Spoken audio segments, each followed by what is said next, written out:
최근 세계 경제와 국제 유가를 흔들고 있는 것 이란 사태죠. 이란이 호르무즈 해협에 기뢰도 설치하고 여기 통과하는 유조선들 폭파시키겠다 이렇게 하면서 유조선들이 지금 호르무즈 해협을 통과를 못하고 있습니다. 수백 척이 발이 묶였다 이런 뉴스가 나오고 있고요. 그러다 보니까 여러분도 실감하시겠지만 국제 유가 계속해서 지금 상승을 하고 있는 상황입니다. 그렇다면 이게 생각하시기에 아니 호르무즈 해협 말고 다른 데로 좀 돌아갈 수 있는 데는 전혀 없는 건가? 이런 생각을 할 수도 있죠. 다른 나라에서도 호르무즈 해협 통과가 어렵게 된다면 대체 어떤 항로가 있지 않을까 이런 생각을 할 것 같습니다. 자, 이 문제 아시아경제 국제부의 이현우 기자와 함께 좀 자세히 알아보겠습니다. 자, 이현우 기자, 이게 보통 호르무즈 해협 봉쇄를 한다고 해도 우리가 대한해협 같은 걸 생각해도 말이 대한해협이지만 바다가 넓잖아요. 네, 그렇습니다. 그러니까 쉽게 봉쇄라는 개념이 땅도 아니고 육지가 아닌 넓은 바다이기 때문에 어려울 것 같은데 호르무즈 해협은 그렇지 않고 좁다 보니까 이제 봉쇄라는 개념이 가능할 것 같은데 이란의 위협 한마디에 바로 그냥 유가가 출렁일 정도로 이 봉쇄의 효과 이게 좀 크다고 봐야 되나 그런 것 같아요. 네, 말씀해 주신 대로 이제 일반적인 해협들은 아무리 좁다고 해도 이렇게 한 개 국가가 전체를 다 봉쇄를 하는 게 상당히 어려운 일인데 네. 좀 호르무즈 해협은 유독 좀 많이 좁다 보니까 이제 이란의 한마디가 이렇게 시장 전체를 다 흔들 수 있다 그런 이야기가 나오는데요. 여기가 실제 지도상에서 가장 좁은 구간을 살펴보면은 33km 정도라고 합니다. 33km. 예, 이거 자체로만 보면 그렇게 좁은 거 아니지 않느냐 할 수 있는데요. 33km만 해도 꽤 좀 거리가 될 것 같은데. 근데 여기가 사실은 수심이 모두 깊은 것이 아니라서 수심이 깊은 지역은 굉장히 또 좁아가지고 실제 유조선들이 지나갈 수 있는 구간은 네. 양방향 한 방향마다 3km씩 전체 6km 구간에 불과하다고 알려져 있습니다. 아, 정말 개미허리처럼 좁군요. 예, 그렇습니다. 결국에 초대형 유조선들로 치면은 한 방향에 한 번에 한 대씩 겨우 지나가는 그런 수준인 것인데요. 그러다 보니 이란이 이제 기뢰를 깐다고 하거나 네. 아니면은 드론으로 이곳을 위협을 한다. 그러면은 해협을 지나갈 수가 없게 되고 네. 그러다 보니 봉쇄될 수밖에 없다는 거죠. 그래서 해협 내 통행이 가능한 구간이 조금 더 넓으면은 또 다른 얘기겠지만 너무 좁다 보니까 이제 기뢰 몇십 기를 깐다. 그런 이야기만으로도 이제 양방향에 모두 막힐 수 있다. 그런 분석이 나오고 있습니다. 네. 또 이란이 이곳이 또 자신들이 가진 이제 최후의 외교적 카드다 보니까 지난 47년 동안 이런 만일의 사태에 대비해서 봉쇄 준비를 상당히 많이 했다. 그렇게 알려져 있습니다. 작전 계획도 꽤 치밀하게 세웠었다고 하는데요. 네. 만약에 이런 이란의 지도부가 붕괴가 되거나 아니면 최고 지도자가 사망하는 사태가 발생을 하더라도 이 지역의 사령관들이 자체적으로 상황을 판단해서 언제든지 봉쇄할 수 있도록 그런 작전 계획과 훈련을 했었다. 그렇게 알려져 있습니다. 아, 일종의 그쪽 사령관에게 전권을 좀 준 그런 측면도 있었군요. 예, 그렇습니다. 이번에도 최고 지도자가 중도에 사망을 하고 지도부 대부분이 사망한 비상 상황이었음에도 이렇게 빠르게 봉쇄 조치가 가능했던 거는 아마 이런 작전 계획을 계속 훈련을 받았기 때문으로 알려져 있고요. 또 봉쇄를 위한 해군이나 드론 전력, 미사일 발사대 등 또 여러 군사적인 재원들은 별도로 빼놨었기 때문에 이제 미국에서도 나중에서야 이제 이걸 확인을 하고 대응을 하기 시작할 수 있었다. 그런 이야기가 나오고 있습니다. 네. 일단은 미군은 기뢰 설치를 하려던 이런 함선들은 16척 정도 격침을 했다.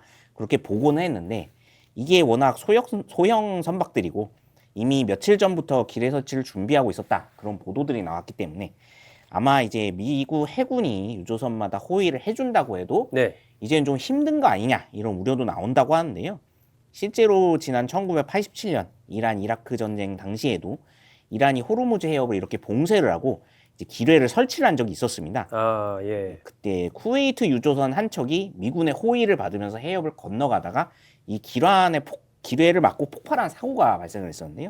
그래서 또 시장에서 좀 민감하게 받아들이는 게 아닌가 그런 해석이 나옵니다. 아, 실제로 과거에 그런 사례가 있다 보니까 예, 아무리 그렇습니다. 미국 쪽에서 호의를 해준다고 해도 안심할 수 없다 이러면서 이제 불안감이 커지고 있는 상황이군요. 자, 그런데 어쨌든 그 호르무즈 해협 말고 그러니까 다른 쪽 홍해를 통해서 인도양 쪽으로 간다거나 아니면 아랍에미리트 쪽을 통해서 오만 쪽으로 간다거나 이렇게 좀 우회해서 이 원유를 수송할 수 있는 방법 그건 없는 겁니까?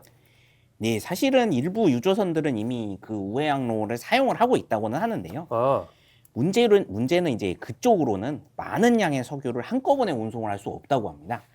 지금 사우디아라비아에서도 이런 사태에 대비해서 페트로라인이라고 부르는 이제 홍해 쪽으로 빠지는 이제 사우디아라비아 동서 전체를 가로지르는 파이프라인이 하나 있습니다. 네. 이제 이쪽을 통해서 지금 석유를 많이 이제 저쪽 다른 쪽으로 수출을 하려고 노력을 하고 있는데 문제는 이제 이쪽은 항구도 작고 아, 그리고 이제 호르무즈 해협의 경우 이제 일일 물동량이 원유 2천만 배럴 정도로 알려져 있는데요. 네.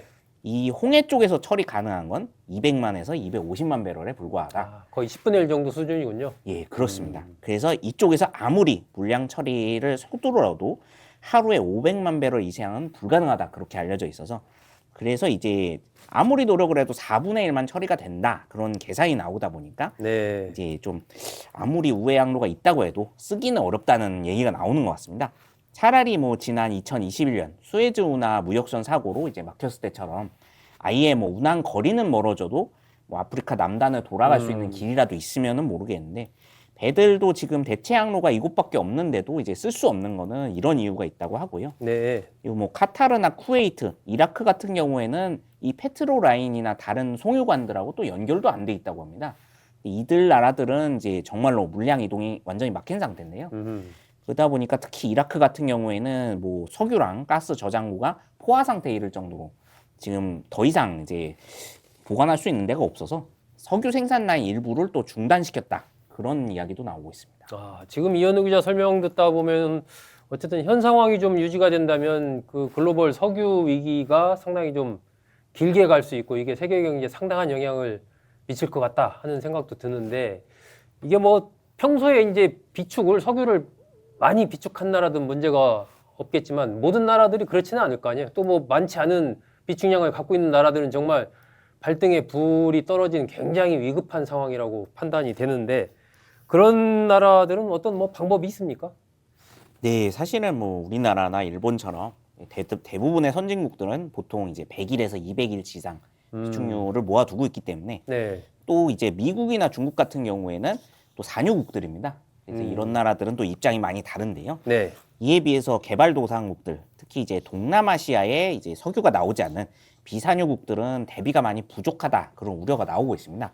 특히 대비가 좀 안 된 곳이 인도로 알려져 있는데요. 인도. 이 인도는 지금 전체 소비량의 25일치 정도만 비축이 돼 있다고 합니다.